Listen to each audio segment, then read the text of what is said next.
You are not the same person you were before it happened. You already know this. What you don't know, what almost nobody tells you, is that this is not a weakness. It is not damage. It is not something that needs to be fixed or undone or overcome. It is your brain doing exactly what it was designed to do, and the science of how it does it, the precise, documented, neurological mechanism by which a single event can permanently alter who you are, is one of the most extraordinary and most misunderstood stories in the history of psychology. Because here is the question nobody asks out loud. Why do some people walk through the same fire and come out fundamentally different on the other side?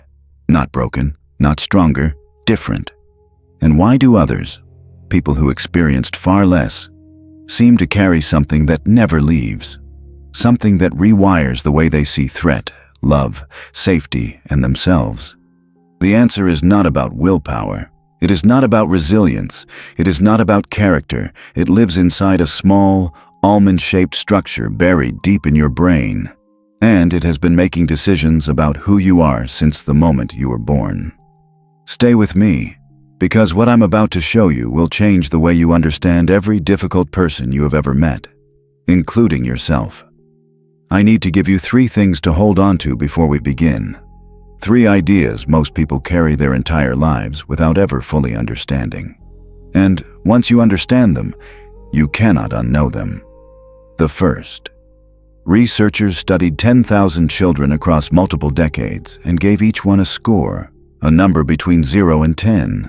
The higher the score, the more their adult brain resembled a system permanently locked in threat. They called it the ACE score. And a child with a score of 4 or above is twice as likely to develop heart disease, 3 times as likely to develop depression, and 7 times more likely to become an alcoholic as an adult. Not because of choice, because of architecture. The second. There is a phenomenon in trauma neuroscience called post-traumatic growth. It is real, it is documented, and it is deeply misunderstood. It does not mean the trauma goes away. It means something more remarkable than that. I will show you exactly what it means, and why people who experience it describe feeling like 2 people at once. The third, and this is the one that will stay with you. A traumatic experience does not change your personality. It changes your threat detection system, and your personality follows.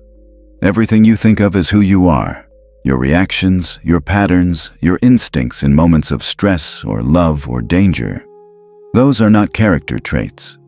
They are survival adaptations, written into your neurology by experiences your conscious mind may not even remember. That is what this video is about. And by the end, you will see yourself and the people around you with a clarity that cannot be unfelt. Let's start with the amygdala. This small, almond-shaped cluster of neurons in the brain's temporal lobe is your threat detection system. It processes fear in milliseconds, faster than conscious thought, faster than language, faster than reason. In a healthy brain, the amygdala fires a signal, the prefrontal cortex evaluates the threat, and the alarm quiets. Now introduce trauma. When an experience is overwhelming enough, when the threat is too large, too sudden, too prolonged, or too intimate for the nervous system to process in real time, something different happens. The memory does not get filed away like other memories. It gets frozen, stored not as narrative, but as raw sensation, smell, sound, the quality of light in a room, the feeling of a particular silence. Neuroscientist Bessel van der Kolk spent 40 years documenting this. His conclusion: the body keeps the score. The trauma does not live in the past. It lives in the nervous system, in an amygdala that now fires at stimuli resembling the original threat, even when no threat exists. This is not irrationality. This is the brain protecting a person from a danger it still believes is present. And this is where personality changes. Because a person whose threat detection system has been recalibrated by trauma experiences a world with different parameters, different baseline levels of danger, different assumptions about how much trust is survivable. The ACE study, conducted across 17,000 participants by the CDC and Kaiser Permanente, made this measurable. Adverse experiences in childhood do not just affect psychology. They affect biology, stress hormones, immune function, the very structure of a developing brain. A child raised in chronic threat becomes an adult with a nervous system built for a world that no longer exists, but that the body has never been told is over. But here is what the trauma literature rarely leads with. Not everyone who walks through devastating experience is diminished by it.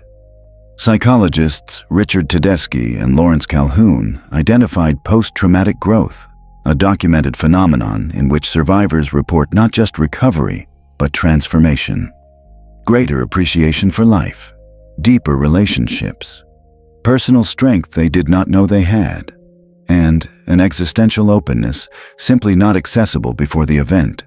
This does not mean trauma is good. It means the human brain, under the right conditions, can use fracture as a foundation. The Japanese have a word for this: kintsugi, the art of repairing broken pottery with gold. The cracks are not hidden, they are illuminated.